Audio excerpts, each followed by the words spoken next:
Hello गाईस, कशा आहात तुम्ही सगळे? ब्लॉग कसा वाटतं? आवडला ना? त्या दिवशी अचानकमध्ये मला गावी यायला लागलं कारण की थोडं बहुत काम होतं आणि प्लस आमची गावची सप्ताह आहे 1.5 दिवसाचा. सो त्याच्यासाठी आलो आहे मी. तर आता इकडे आलो आहे तर असंच आपलं बसून काय होणार नाही ना, तर सगळीकडे आग घालून घेतली, सगळं हे क्लिअर करून घेतलं पूर्ण. आणि प्लस खूप होती, म्हणजे जिथे आपण लाकडं वगैरे भरून ठेवतो ते सगळं भरलं, आतमध्ये काढलेलं ते. आणि हे इथे बसायला केलं आत्ता नवीन. आम्ही पहिले असेच बसायचं इथं खुर्च्या घेऊन, पण आता हा कट्टाडा केला आहे बसायला.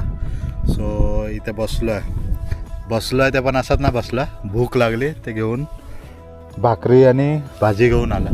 इथेच बोलला आज आरामशीर हवेशीर बसून खाऊया. भेटूया पुढे, चला. जेवून नाही बोलता येणार कारण की आत्ताशी 11 वाजले. भाकरी खाऊया नाश्ता केल्यासारखं, नंतर दुपारी 2:30-3 वाजता जेवायचं. सो भेटूया. आजच्या दिवसभरात काय काय करीन ते सांगेन मी तुम्हाला, कारण की मी आलो आहे परवाच्या दिवशीच, पण काल आणि परवाच्या दिवशीचा ब्लॉग मी बनवला नाही.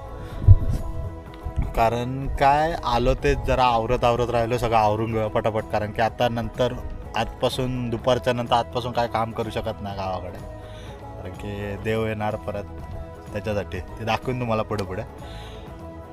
तर म्हणून काम नाही केलं. आणि काम नाही केलं ना, काम केलंच, हे सगळं आवरून घेतलं, आता फ्री आहे. सो भेटूया आपण पुढे जाऊन. मी भाकरी खाऊन घेतो, तोपर्यंत तुम्ही पण या भाकरी खाय. आता आपण चाललो आहे मामाच्या गावाला, म्हणजे गावी आलो आणि मामाच्या गावाला गेलो असं नाही व्हायला पाहिजे ना. सो मामाच्या गावाला चाललो आहे. मामा तर नाही पण मामी आहे. सो मामीला भेटूया, थोडा वेळ तिथं थांबूया. इथून आहे 16-17 किलोमीटरच आहे. मी माझ्या दुसऱ्या भावाची एकाची गाडी घेऊन आलो आहे, NS 160. सो जाऊया, पटकन जाऊया आणि संध्याकाळी 6च्या अगोदर लवकर येऊया, कारण की एकदा अंधार पडायला चालू झाला तर मग जनावरं वगैरे बाहेर येतात. सो चला जाऊया. आता वाजले 3:30, निघायला अजून एक 10-15 मिनटं लागतील, तयार होते. तर जाताना माझा भाचा सोबत येणार आहे आणि मी आणि माझी बहीण. सो आपण जाऊया आणि येऊया, चला. हे आमच्या गावचं मंदिर, चला दाखवतो तुम्हाला.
जाऊया.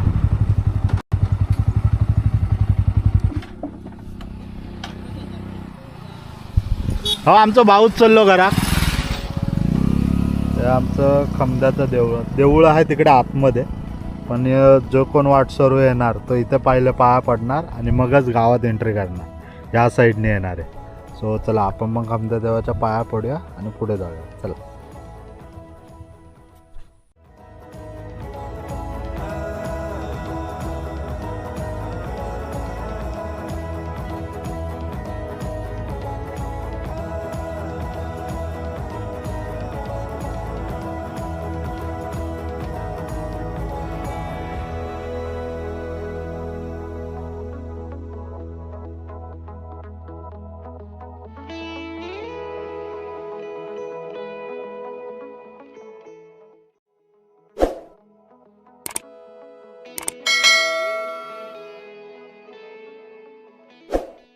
तो आता आपण आलोय चौको गावामध्ये.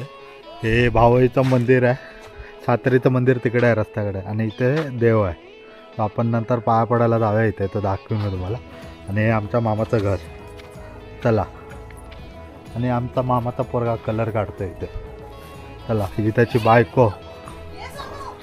चला. महाराष्ट्रामधलं एकमेव असं ठिकाण जिथे नदीच्या पाण्यावर शेती करतात, नदीमध्ये ते पण. हे बघा, हे आता तयारी चालू आहे, थोडी थोडी करणार आणि नंतर भात लावणार. तिकडे तिकडे लावला आहे काही काही लोकांनी, इकडे काम चालू आहे. बघा, व्यवस्थित ते लिपतात म्हणजे पाणी वाहून जायला नको जास्त म्हणून. जर तुमच्या इकडे पण कुठे नदीच्या पाण्यावर आणि नदीमध्ये शेती करत असतील तर नक्की कमेंटमध्ये कळवा. आता आपण आलो आहे चौकू गावात, आपल्या मामाच्या गावात. पण तिथे आपले भाऊ लोक खूप आहेत. त्याच्यापैकी एक आहे परशुराम गावडे. त्याचा हा रिसॉर्ट आहे, नेचर इन स्टे. जर कोणाला हवा वगैरे असल्यास तर नक्की या, भेट द्या एक दिवस. कारण की चौकूमध्ये म्हणजे आंबोलीला आलात, आंबोलीला तुम्ही कावळेसाद पॉईंट, हिरण्यकेशी, परत आंबोलीचा धबधबा, इकडे पुढे जाल तसं बाबा वॉटरफॉल वगैरे सगळा लागेल. सो मधीच आहे. तुम्हाला हे राहण्यासाठी वगैरे उत्तम पर्याय आहे. इथं राहण्याची खाण्याची सगळी उत्तम सोय आहे. सो नेचर इन स्टेमध्ये कोणाला राहायची इच्छा वगैरे असेल तर नक्की या. आणि ह्याचा नंबर मी, परशुराम गावडेचा नंबर मी डिस्क्रिप्शनमध्ये टाकून ठेवतो. सो या तुम्ही आणि एकदा व्हिजिट करा नक्की. आणि व्हिजिट केल्याच्या नंतर मला नक्की अभिप्राय कळवा की कसा वाटला तुम्हाला. सो त्याच्यावरनं मी त्याला सांगेन की कमेंट्स आल्या किंवा जे लोक आलेले त्यांनी सांगितलं मला की तू इथे राहिलो म्हणून. चला. सो आता आलो आपण मामाच्या देवाला. हे मंदिर आहे सातेरीचं. तर चला तिकडे जाऊया, आपण पाया पडूया. हां चला. बघा आम्ही आलो पाया पडायला. चला. आहे मंदिराचा परिसर.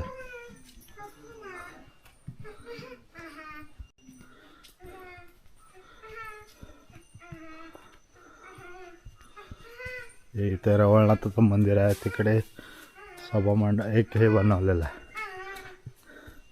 हे मंदिर आतमध्ये जाऊया आपण. थांबा, त्याच्या आधी तुम्हाला एक दाखवतो.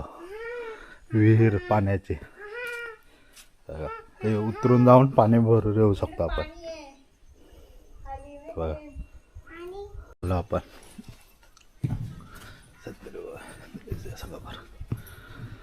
मंदिरात आलो आपण.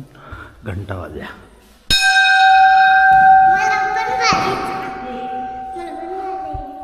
बघा हे मंदिर आहे. एक साईडला ज्ञानेश्वर महाराजांचा फोटो, एक साईडला तुकाराम महाराजांचा फोटो. आणि हे सातेरी बाबाई मंदिर. हे सातेरीचं मंदिर आहे. हे आमचं मामाचं देवस्थान. चल.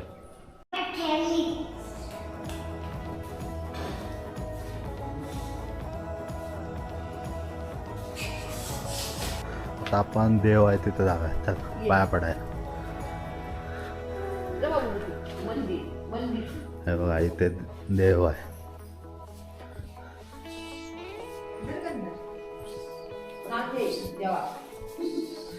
ते देव. सगळ्यांनी पाया पडून घ्या. कसं वाटलं, मन प्रसन्न झालं का ते नक्की सांगा.